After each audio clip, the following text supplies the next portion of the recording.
اعوذ باللہ من الشیطان الرجیم بسم اللہ الرحمن الرحیم وبہ نستعین وهو خیر الناصر المعین الحمد للہ وکفی وسلام علی عبادہ الذین اصطفی اما بعد فقد قال اللہ سبحانہ وتعالی فی کتابہ الکریم بسم اللہ الرحمن الرحیم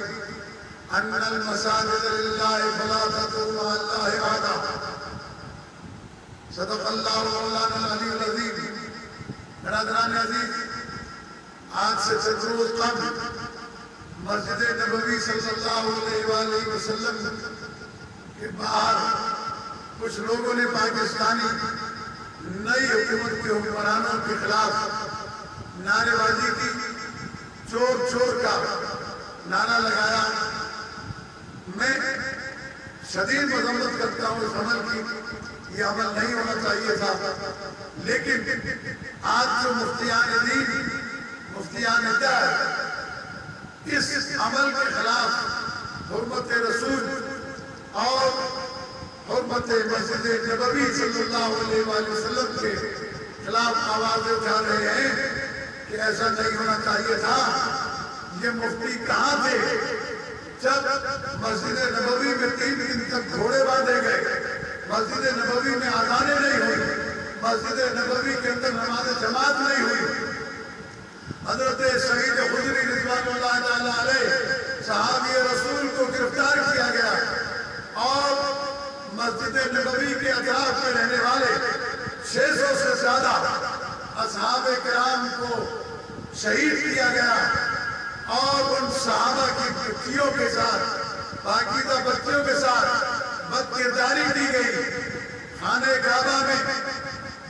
گھوڑے باندھے گئے، مسجد نبوی میں گھوڑے باندھے گئے، مسجد نبوی میں 3 دن تک گھوڑے لید اور پیشاب کرتے رہے۔ واقع ہوگا کے موقع کے اوپر اس وقت کسی کو حرمت رسول یاد نہیں آئی۔ عزیزان گرامی، عجیب ہے مفتیوں کا دین، عجیب ہے مفتیوں کا مذہب کہ یہ حرمت رسول پر اس موقع پر تو بول رہے ہیں، لیکن جو ناموس رسالت کو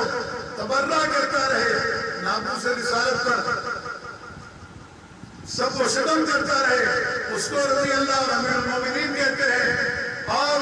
اگر کوئی خلفائے ثلاثہ کے خلاف آواز بلند کر دے تو اسے کافر کہتے ہیں، اور جو علی علیہ السلام کے اوپر سب و شتم کرے اسے امیر المومنین مانتے ہیں۔ عزیزان گرامی، یہ دوہرا رویہ ہی ہے جس نے آج پوری دنیا کے اندر مسلمانوں کو رسوا کر کے رکھا ہے۔ اگر واقعاً ان مفتیان دین کو کوئی احساس ہے ناموس رسالت کا تو پھر معاویہ کا عرس منایا جا رہا ہے،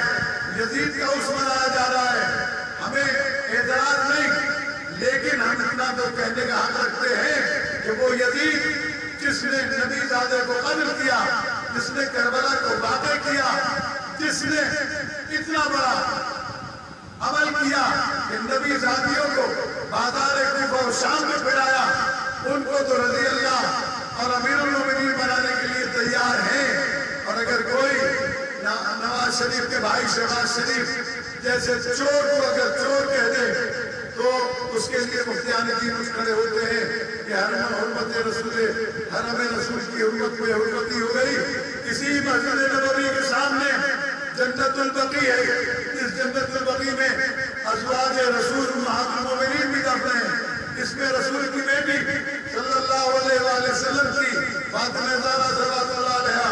جسے صحیح بخاری نے حدیث میں لکھا کہ پیغمبر نے فرمایا فاطمہ تو بضعۃ منی، فاطمہ میرا ٹکڑا ہے۔ اس فاطمہ کے خلاف قبر کو منہدم کر دیا گیا، صحابہ کرام کی رضوان اللہ تعالیٰ علیہ کی قبروں کو منہدم کیا گیا، ازواج رسول کی قبروں کو منہدم کیا گیا۔ اس وقت کسی کو ناموس رسالت یاد کیوں نہیں آیا؟ اس وقت کسی کو حرمت رسول یاد کیوں نہیں آئی؟ آج دنیا میں ایسے مسلمان آباد ہیں جو ناموس رسالت، توحید رسالت کرنے والوں کو رضی اللہ تعالیٰ عنہ اور امیر المومنین کہتے ہیں، اور اسی لیے پوری دنیا کے اندر مسلمان آج ذلیل و رسوا ہے اور مزید ذلت و رسوائی کا سامنا کرنا پڑے گا۔ عزیزان گرامی، تمام مسلمانوں کو مل کر اس بات کے اوپر اعلان کرنا پڑے گا، اس بات کے لیے احتجاج کرنا پڑے گا کہ پیغمبر اکرم کے زمانے سے لے کر آج تک کے تمام حرمت رسول کو پامال کرنے والوں کے اوپر کسی طریقے سے ان کو تردید کا نشانہ بنایا جائے اور ان کے خلاف آواز بلند کی جائے۔ والسلام علیکم ورحمۃ اللہ وبرکاتہ۔